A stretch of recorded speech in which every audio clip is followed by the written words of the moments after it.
A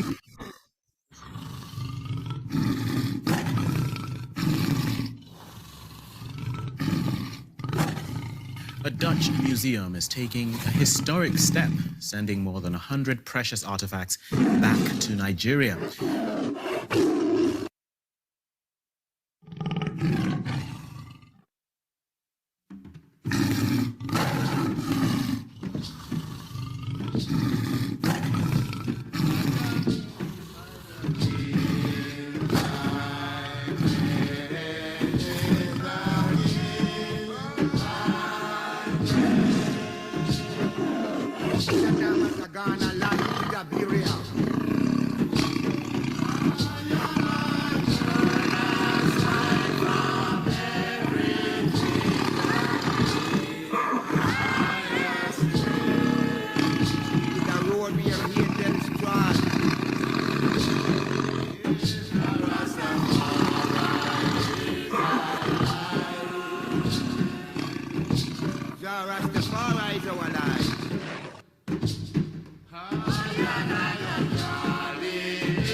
Grandson of King Solomon.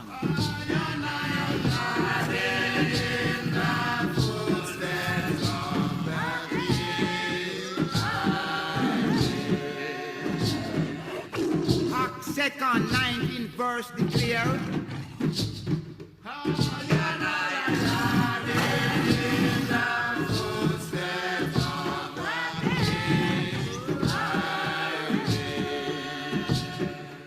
Men and brethren, let me freely speak.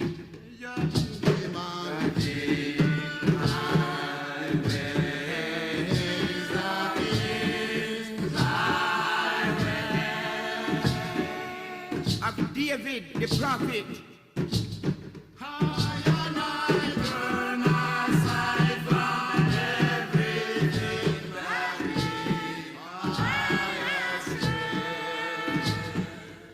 God swear unto David according to the flesh.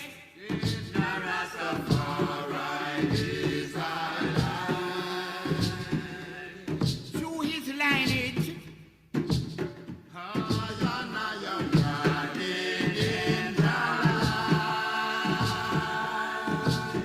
He shall bring again David to sit upon his throne in the last day.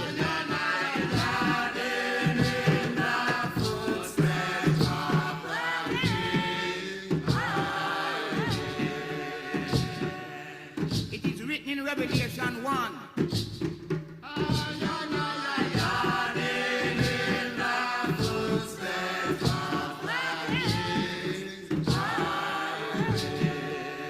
I am the root of David and the bright and morning star.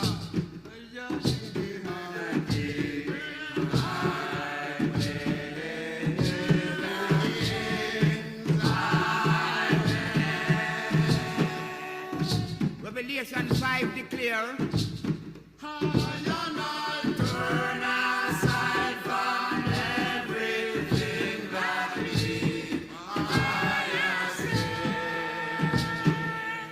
There was none found worthy to walk the seven seals.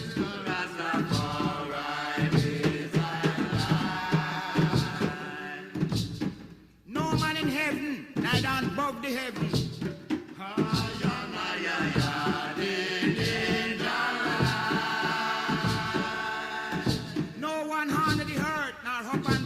Did found worthy.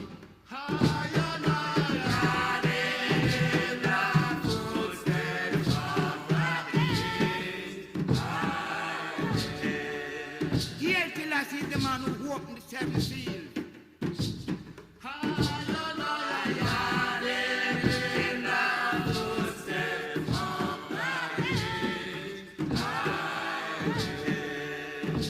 Yes, he was found worthy.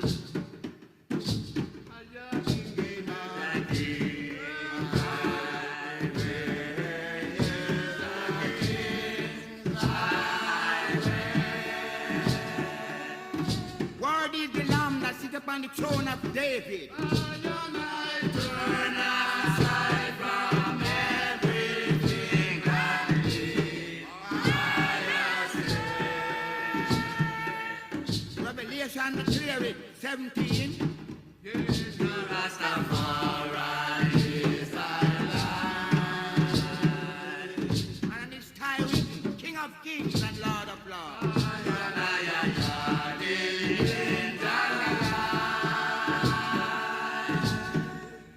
Isaiah 43 declare.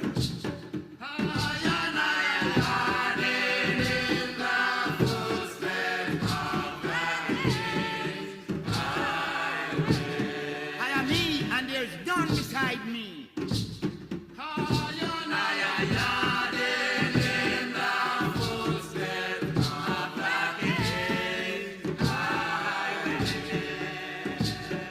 In the beginning there was no God, neither shall be any after her.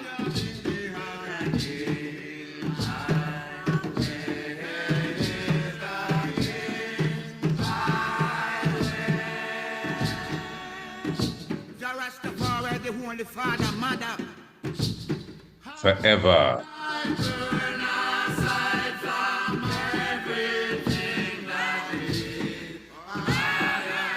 Give thanks. I gave heed before thy ransom. Hit the whole dance.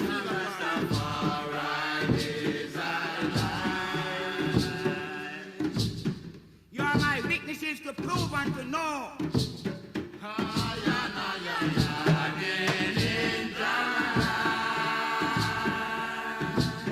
I am your creator, your king, the Holy One of Israel.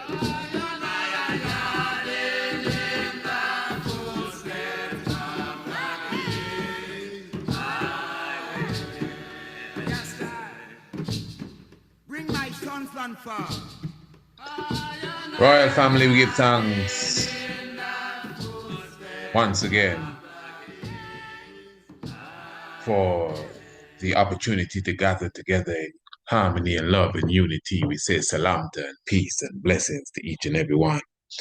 Obviously, we glorify Negus Nagas Haile Selassie in all doings and sayings.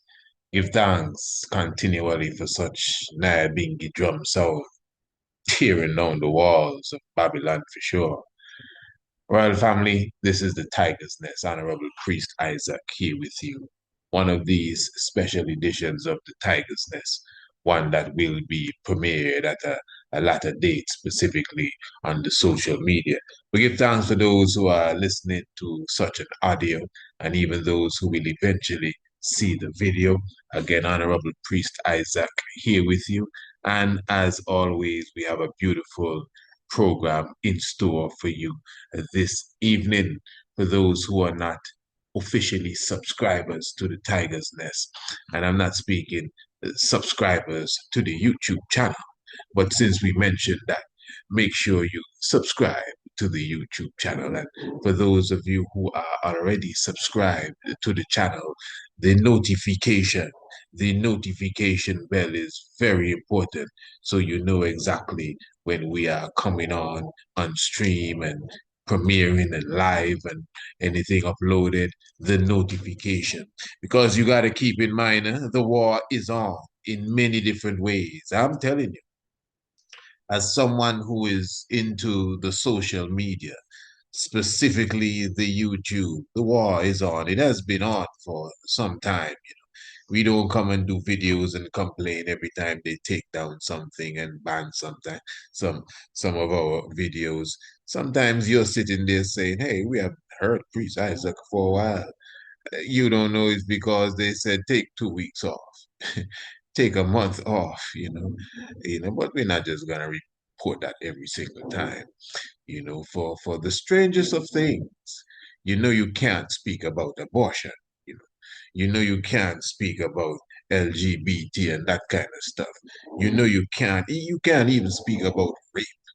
Imagine that.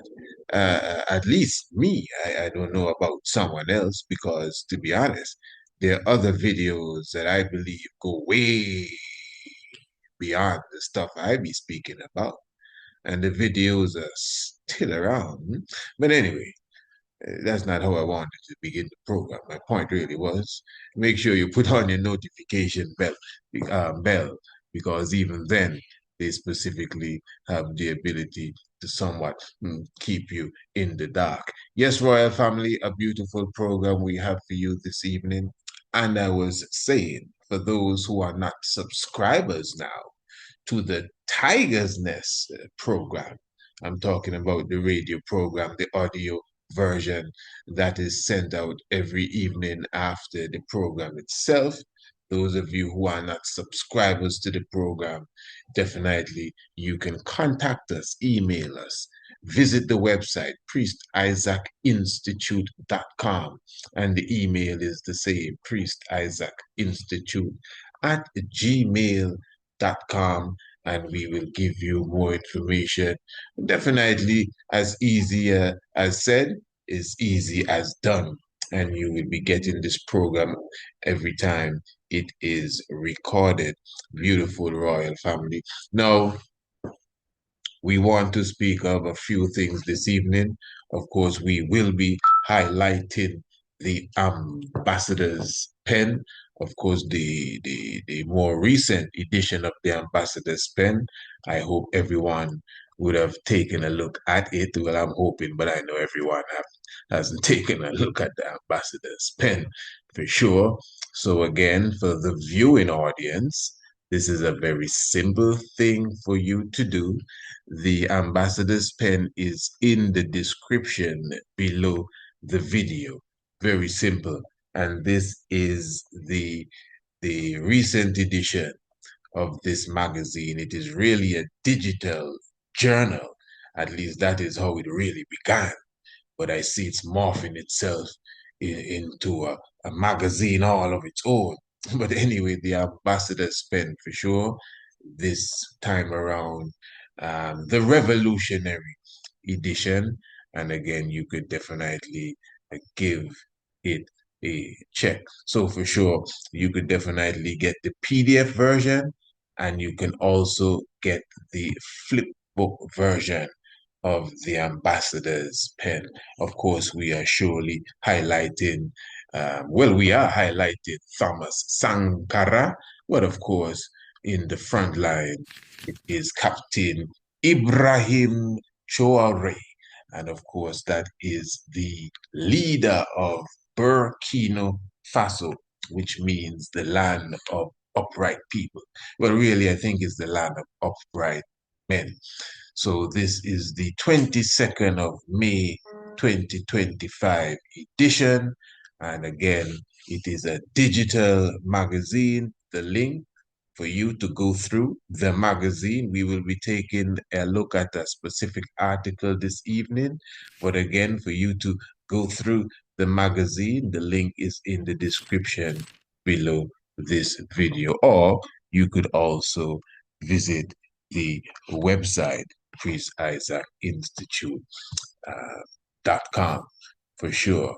Now, before we get into the ambassador's pen, we want to highlight the recent news that is coming out of the Netherlands, really, and still coming out of Nigeria as it relates to the Benin bronze statues and the Benin bronze artifacts and artifacts in general that are scheduled to return to the ancient kingdom of Benin. Now, the kingdom of Benin really is a bit different than the country of Benin that you know today. That's another thing. So don't confuse it. A lot of these names are ancient names like Ghana, which is not directly associated with the Ghana. So Benin is the same thing, but they're still associated, you know. Of course, they're in the same region, it's the same energy, it's the same people. But the ancient kingdom of Dahomey, the kingdom of the snakes, you following me? This is in Nigeria. They have their own laws and rules and domestic constitution, etc. And they are run by, I think that's the Oba. If I'm not mistaken, that's the community that is run by the Oba. And because you have different communities in Africa, you know, West Africa, you have the emir and the different ones, the queen mothers, etc. But in Benin, you have the Oba that rules over the council of elders and the community. Remember, in the motherland, it's a bit different, eh? Although the political wing may seem to be in charge on the international stage, but they still have to listen to the different chiefdoms, especially those like the Oba and the in Ghana, the Asantehene, and these different rulers. You got to pay attention to what they are saying, and that's a very beautiful thing to know that our African tradition is still of that standard. So we're going to be touching a bit of this right now, but also, family, remember this is the tiger's nest, eh? So we have a lot in store. This is just the beginning, actually. Yeah, you better believe it. And we'll be hearing from Dr. Arikana, and she recently did an interview with a South African media house, and they were analyzing the visit of Cyril Ramaphosa to not Doctor, oh my, to to the President of the United States, Donald Trump's Oval Office, which became the squared circle. Squared circle is a boxing ring for those who may not know the slang. And so we're going to speak about that. We're going to hear her comments and, of course, somewhat repeat what we said, basically, you know. But anyway, I don't want to say too much about that now. I want to go straight into the situation that I just mentioned in Benin, of course, known for its ancient statues and, of course, stolen goods, basically, returning to the scene of the crime. A Dutch Pardon? museum is taking a historic step, sending more than 100 precious artifacts back to Nigeria. The Vereld Museum in Leiden is preparing a collection of Benin bronzes looted during a violent British raid in 1897. This marks the largest single return of these treasures to date. The start of a homecoming journey.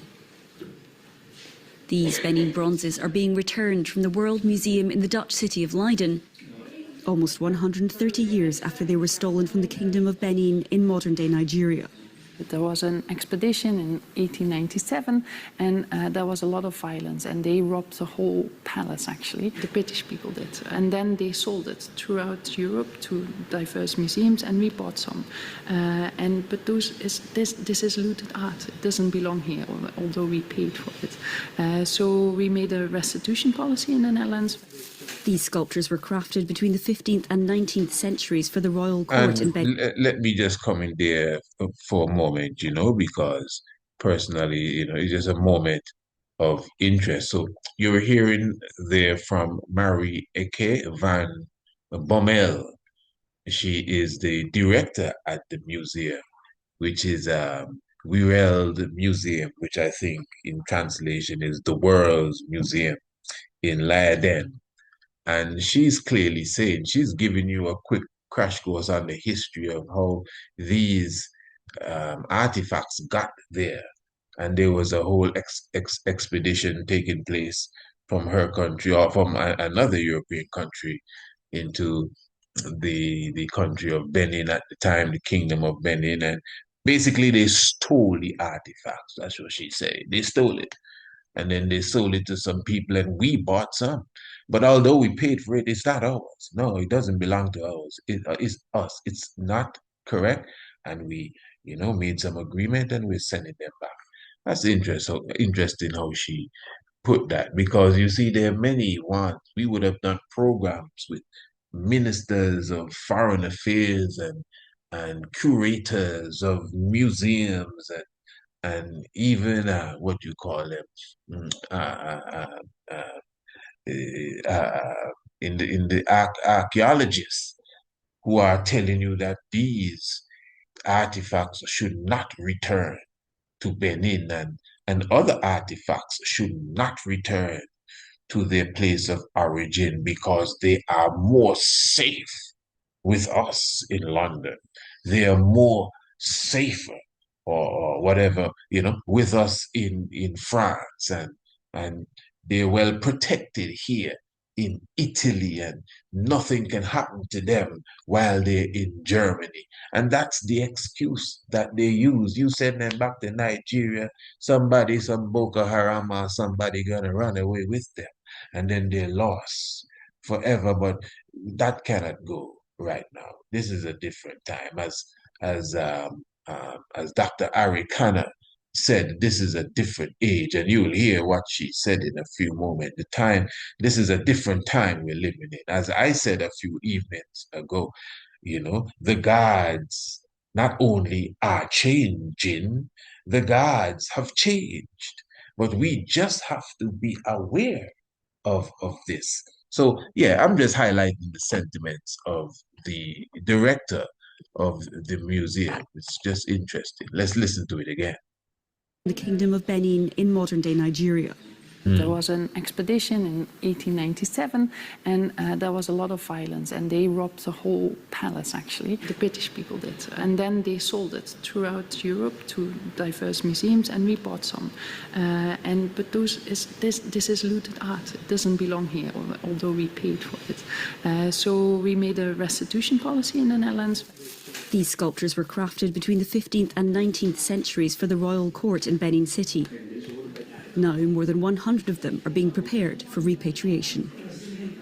It's a really painstaking process. Each object will be individually packed in a specially designed box full of protective material, and then they'll be flown to Lagos in Nigeria. It might be these sculptures' first flight, but in a manner, the bronzes have long been frequent flyers. Pictures of them adorn the pages of all Nigerian passports. It represents national identity, and to deem it necessary to return, those artifacts is something that we really cherish. And I'm very happy to even hear that word sound from that Nigerian diplomat, which is Nick Ohum Ohibihi. Ohum Ohibihi, yes.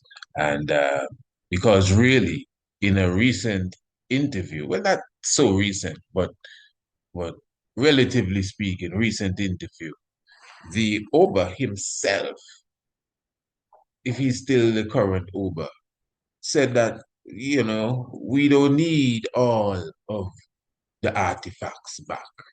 We would like some of them to stay overseas as ambassadors for our culture and our country. If I'm not mistaken, it's on the documentary series that was done by the BBC with the renowned journalist Zeneba Badawi. I hope I'm pronouncing her name correctly, but if I'm not mistaken, it's on that very same documentary series where the Oba was saying that we don't want everything back. But if it's not there, I know for sure I would have encountered him making that statement. Everything don't have to come back. They can keep some, so they can stay as ambassadors. Because remember, these artifacts are all over, as the sister said, when the British kicked down the door very violently, she added, very, very good account, very violently. And she said they just burnt the place down and looted everything and just came and sold it all over Europe, and we got our share. But we're sending back our share. We don't know about Germany and what they're going to do with their share. And Britain and their share, I'm telling you, that is well locked down for sure. And France and their share, and Spain and their share, but we are sending back our share, Yeah, may the mercy of Selassie be upon us, really. That's really what's going on here. So we give thanks for that, royal family, and as I said, we celebrate, and we'll celebrate more when we hear the news that they have actually arrived. And it should take place, according to the news report, in the month of June, in the next few days. All right. the tiger's nest. President Cyril Ramaphosa saying, of course, that the recent trip to Washington was a success, and the U.S. president using the meeting to amplify discredited claims of a white genocide in South Africa, while Ramaphosa was criticized by some for not forcefully refuting Trump's allegations. His composed demeanor and diplomatic poise has been seen by some as a good move, particularly for what could have taken place behind closed doors. Let's now speak to Dr. Arikana, who is a Pan-Africanist as well as a former African Union ambassador to the U.S. Doctor, good evening to you, and thank you so much for your time. It's been described by some, including President Ramaphosa, as a successful meeting, while others say it was, in fact, cringeworthy. How would you describe the encounter in the Oval Office? Well, I think it was a step in the right direction for President Trump to invite President Ramaphosa to come to the White House to discuss issues to do with trade, first and foremost. The other issues that were discussed pertaining to the genocide, I'm hoping that they were secondary to the primary reason why he went to Washington with his team. On a separate note, I view this trip and the treatment that President Ramaphosa received from the U.S. government as a perfect example and a reminder to the African leaders that this is a new day, that this is a new game, that they need to re-strategize the manner in which diplomacy used to be handled.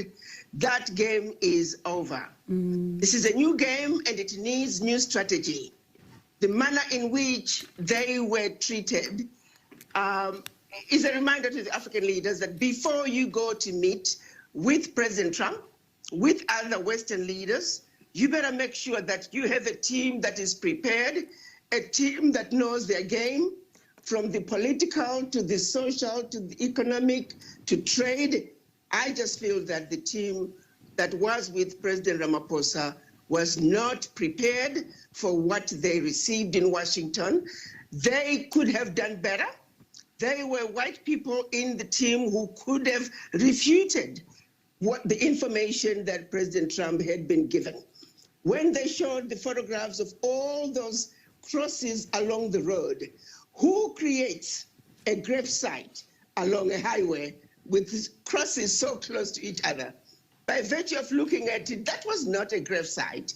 And yet, the people who were traveling with President Trump, one opportunity after another, they failed to refute the false information. They failed to protect the president. They failed to clarify the issues of genocide to the American viewers who saw lies being told, misinformation being shared. The people, the team that traveled with President Ramaphosa did not perform well. And if they should have another opportunity to meet with President Trump, we expect them to do better. We expect them to be more prepared. And let this be an example and also something that the other African leaders can look to and say, should we have an opportunity to meet with President Trump, they need to be better prepared. They need to assemble their best negotiators, because for President Trump, it's about negotiations. May the best men win. I want to get to circle back to what you've just said about being better prepared, and at the same time a message to African leaders in just a moment. But you speak about some of the members in the delegation. They spoke a lot about crime. At the same time, they're calling on the U.S. to expand its investment in South Africa. Does speaking about crime and even the fact that how violent of a society they say we are, does this not deter potential investment into the country? Absolutely. If you talk about crime, why did they go there to highlight the issues of crime in South Africa? If that was the case, why didn't the team also highlight the issues of crime in the United States of America? Why was that not also discussed? Why is it that we can only highlight crime in Africa and not the crime in the United States of America? There's a lot of crime in the United States, but that was not the reason for the visit. The agenda should have been very clear. there was some digression here where issues that were not part of the agenda were discussed. President Ramaphosa came to the United States to discuss trade and also to justify and refute the false information about genocide in South Africa. And we should have yeah, pardon me, Doctor. When you look at what you say, a new day that requires new strategies, go there well prepared and be able to, state your case. How then do, South Africa, in fact, African leaders begin to do this? And I ask because there is a view that at times they go, to countries like the US with a begging bowl and simply not firm enough, not putting their best foot forward. What the African needs to realize is that President Trump is about trade. They need to see this as an opportunity. President Trump is saying no more divide and conquer, no more regime change. President Trump is bringing in and ushering in a new era that says, let's trade as equal partners. I want you to listen to this aspect of her presentation carefully. And at this moment, let me say, all courtesy of South Africa Broadcasting Corporation News and the previous clip, DW News. Listen carefully. If African leaders fail to come to the table, understanding that we have a leader who wants to deal, and he will negotiate the best deal that he can for his people, and that you need to come to the table with your best and brightest negotiators, and also ready to come up with the best deal that you can for your people. All right. Now, the point here is, please listen carefully, royal family, because to some it may sound as if exactly what the doctor is saying. She's saying that you're dealing with a leader that is not interested in divide and conquer anymore. Now, some may disagree. I'm sure there are those that would have heard that and say, nah, man, Donald Trump is just like the rest of them. He's just like Leopold and he's just like X, Y, and Z. But from her perspective, he's not on that. He's all about trade. That is his main stake. But he personally believes that he has the handle and everybody else has the blade. This is the impression I'm getting from her. So we don't need to go anymore playing the old game, the old time diplomacy. In fact, she's going to mention that in the speech, and I do not want to totally wear out the interview itself. As I said, I already told you the source, and you can listen to the full interview for yourself. But she clearly said that there is a new diplomacy that is needed here. Remember, we mentioned that in the previous program we did on the subject. In fact, I think it was the same day of the visitation of Ramaphosa to Trump. Remember, we were saying, well, at least from my perspective, I didn't see it as an ambush at all. The whole world is calling it an ambush. I can't believe it. So what was the hype about? This was a hyped up visitation. After Zelensky was round one, or the first battle royal, whatever you want to call it. And Trump would have met with a few other heads of states between then and now. Many of us can't even call them. Maybe the Canadian Prime Minister, because there was a little tension in the air, but he would have met with others too. But when the black man from South Africa was coming now, and Mr. Trump now, remember just a few weeks before, took out 49 to 59 white South Afrikaners or Afrikaners from South Africa and literally accused South Africa of being a country promoting white genocide. And that was the hype. The whole world was saying, yeah, let's see how this turns out. And everybody knows Donald Trump. I mean, hey, so come on. We didn't expect something to go down. Maybe you did not know exactly what was going to happen. Maybe you didn't know he was going to pull up the TV screen, but knowing him, man, you're supposed to expect anything. Yeah, that's my point. And I'm going to run a bit more of the sister's speech before we seal up and give our, a closing commentary on the subject area. But again, really, really, in truth, uh, uh, uh, encapsulating a lot of what we said a few nights ago, and I am one of those who admire the diplomacy of the South African president, although that moment, for sure, he could have been a bit more firm. Many ones will say you're not in the seat. Yeah, we are all in the seat right now. This is not the time to say how much rare earth minerals we have. That was my key point. No, man, that's not the point at all.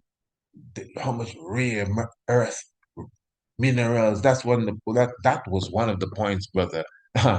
Cyril Ramaphosa was saying. I'm trying to rush it so I can give the sister enough time to continue before we seal up. Let's continue. This environment has never existed in Africa since colonization. So if we miss the opportunity for... Are you getting that? I'll be quick. She's saying this environment for trade. You see the thing with Donald Trump, eh?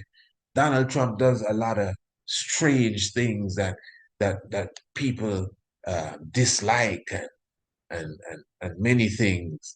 But if you understand prophecy and history, you will just leave it alone.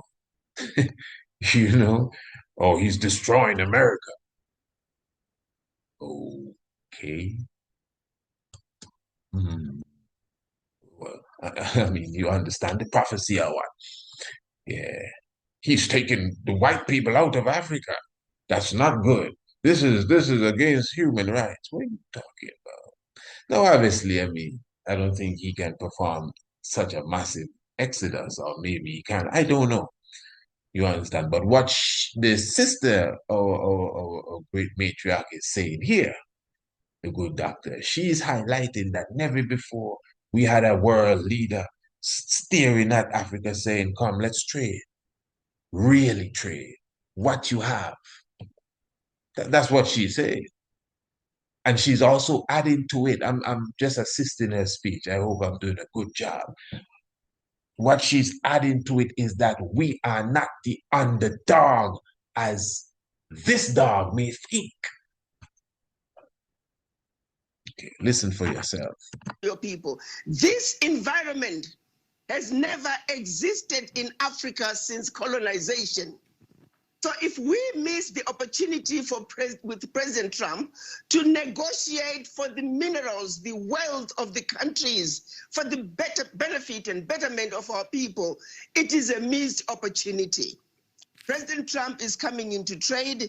He's not playing games. He will play the games. He will do whatever he needs to do to get the best deal forward. Are the Africans coming to the table with the same attitude, the attitude that says we are coming with our best and brightest negotiators, and we are going to come up ahead and do what is best for our people? And in our particular case, we are talking about beneficiation of our natural resources to an extent that Africa has never been allowed to do before. All right. Now, royal family, as I said, SBC News, you could definitely check the full interview. There was a specific part where she was highlighting the type of leader that Africa needs, and the leader that will not bow and so forth. And the person that was doing the interview asked her, and what type of leader is, not what type, pardon me, is there? She asked for an example of an African leader that fits the description that she was given, but she didn't name any. She didn't name any at all. She somewhat strengthened the point that she was making. But anyway, you can listen to that for yourself. But you can go, because I'm sure many were saying she would say, yeah, who most ones would think she would say. She is a diplomat herself. Keep that in mind. So she didn't call any names. She just went into a point that would strengthen the point that she was saying. I'm sure, again, many would think she would point to Burkina Faso. But the ambush, as it's called, again, we ambushed ourselves. I'm speaking on the part of the the African team. This is something else. Again, when we were watching, personally, we were watching live, waiting for the president of South Africa to appear on the White House. And while I was watching, waiting in my journalistic fashion and mode, I just saw the guard that was standing in front of the door just drop down, flat on his back. As I said in the report I did, I'm not sure if they were trained to fall down like that. And then he was replaced by a black guard. And again, someone in the commentary said it's the changing of the guards. Our commentary and on our social media platform is the changing of the guard. And that's really what it is. Now, before the delegation left South Africa, they were already saying that the president is walking with the Minister of Agriculture because he is an Afrikaner. And to show Mr. Trump that we are not a tyrannical government. You know, we love white people and we involve them in our government as well, as if he don't know what's going on. I mean, and if he don't know, it's not hard for him to know who the ministers are. And come on, everybody knows what's going on really in South Africa. And again, we mentioned the stats. We went ourselves to dig up the stats. 0.2% of all the so-called great murders that South Africa has. 0.2% of those murders are the type of killings that the President of the United States were using for his proof that there's genocide in South Africa. Yeah, 0.2% of those of the murders are white farmers that have been murdered. You see, but anyway, my main thing is, as the sister would have said, that his delegation, they were not ready. She said that in the early part, they were not prepped. They stabbed him in the back. I think that's the exact term she used. They stabbed him in the back. The two golfers, the what do you call it there? That fella there. The Minister of Agriculture, this other guy that came in. Imagine that. These four Afrikaners, literally, without a doubt, I watched the whole thing, you know, while it was happening. And all of them spoke of how bad South Africa was and the murder rate. So I'm not just talking, I listened to it. And while I was listening, I was wondering, what's going on here? What kind of thing is this? This is what they sat and prepped. That was me speaking. At that time, no report came out yet. So I'm not riding on what nobody thought or what nobody's thinking. That's my own personal thought. That is why when the reports started to come out, and most people were saying that he ambushed the president of South Africa. I was ambushed. I was waiting for that. When they were speaking about Gulf and this whole and 3 foot, I was saying, it's coming. It's coming. Don't worry, it's coming. I was saying that. I was literally saying it's coming. I didn't know how but I knew it was on its way. And it came. So I didn't see it as an ambush personally. Maybe I just in a different world, but I was ready for that one. But I don't think they were ready. Something happened. I don't know if that's what they were supposed to say, how bad the crime was. And then when the sister came in, as the doctor said, oh, it was all over by then. This was her exact words. It was all over by then. When the sister came in at the end, how many of you watched it, by the way? How many of you keep up with this kind of stuff? You see, don't run away from geopolitics, family. I know many of us are religious and And, we want to hear, what I mean? But we don't run away from what's really going on the ground, you know. As Khalid Muhammad would say, you don't want to hear about, no pie in the sky in this sweet by and by when he died. You want to talk about something sound on the ground while he's still around.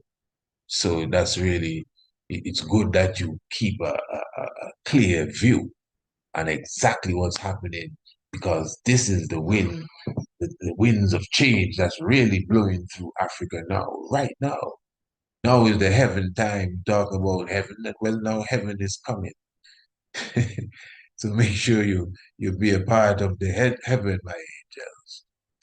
So yeah, in reality, so looking at that visitation, it is something to observe. And as she said, we're all caught up now in the entertainment part of it. And she said she's hoping that the real discussions that took place behind the scenes were more about trade, really, than that foolishness and white genocide and all of that hype.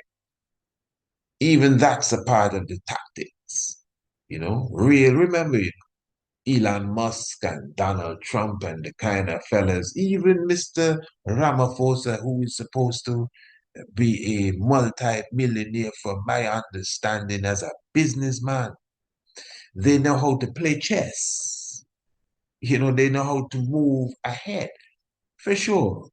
You're not the richest person in the world just by that, whether you think they did it illegally, legally, or they got a hand up, whatever. You do, whatever, however you reach there, you have to have some sort of mentality to get there. So even from the time they started to pull these people out of South Africa, that was the ambush right there. The ambush began right there. It already kind of shook you from that time. That's it. And that has become the main point through that whole visit, not the trade. And then again now, as I said, the trade was presented as if we are begging for this trade to save us. But that's what the sister said after she said, man, listen, I should pull up that video where she was speaking, so you could hear her for yourself. I think that should be the better thing, so we can understand the importance of this. So those of you who may not have taken the time to listen to it could get a good understanding of what she was saying. I mean, it's a bit graphic too. Parental guidance is suggested. And let me be clear here. I'm only highlighting this because obviously I'm speaking about it. Everyone that's listening to me did not sit and take this kind of stuff in. And, instead of it coming across like a secondhand story, let me make you hear it from the sister's mouth. I was going to say the animal, but pardon me, from the sister's mouth. And again, I think she's the representative or the head of a trade union, and she basically will be speaking. I'm not going to give you the whole of her speech. I'm going to give you the aspect that I'm speaking about. And in respect of her and even those that spoke, there are certain aspects of their presentation that sounds as if they're trying to defend their cause. But the point is, as Sister Dr. Arikana was saying, there was no need whatsoever to tell these people anything about crime in our country. Who is them? America? I mean, come on. Why you have to tell Donald Trump how bad things are in South Africa? But anyway, in the interest of time, let's hear from the good sister. Donating the land, but also there's a willing buyer, willing seller in South Africa. So there is no expropriation without compensation. but it is a willing buyer, willing seller. And that white farmer was even saying, President, that the government is even paying more in buying the land than what the land is worth of. And I think those are the realities, President, that we must say that we need to address, of course, but also the importance of agriculture linked to AGOA. People rely on it, and I think, as Retief have said, for survival and living. But lastly, for me, President, is also the issue of the crime statistics.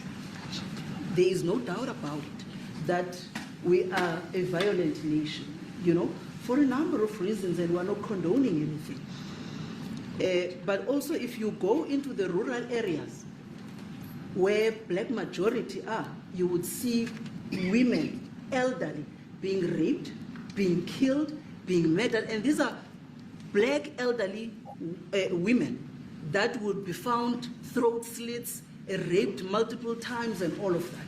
And the problem in South Africa, it is not necessarily about race, but it is about crime. And we think that we are here to say, how do we, both nations, work together to reset, to really talk about investment, but also help us in how we can have the technology and everything that is needed, President, to really address the levels of crime that we have in our country. Thank you very much. Thank you. No. And when she said throat slit, if you watch the video, you could see Ramaphosa just kind of wipe his mouth a bit.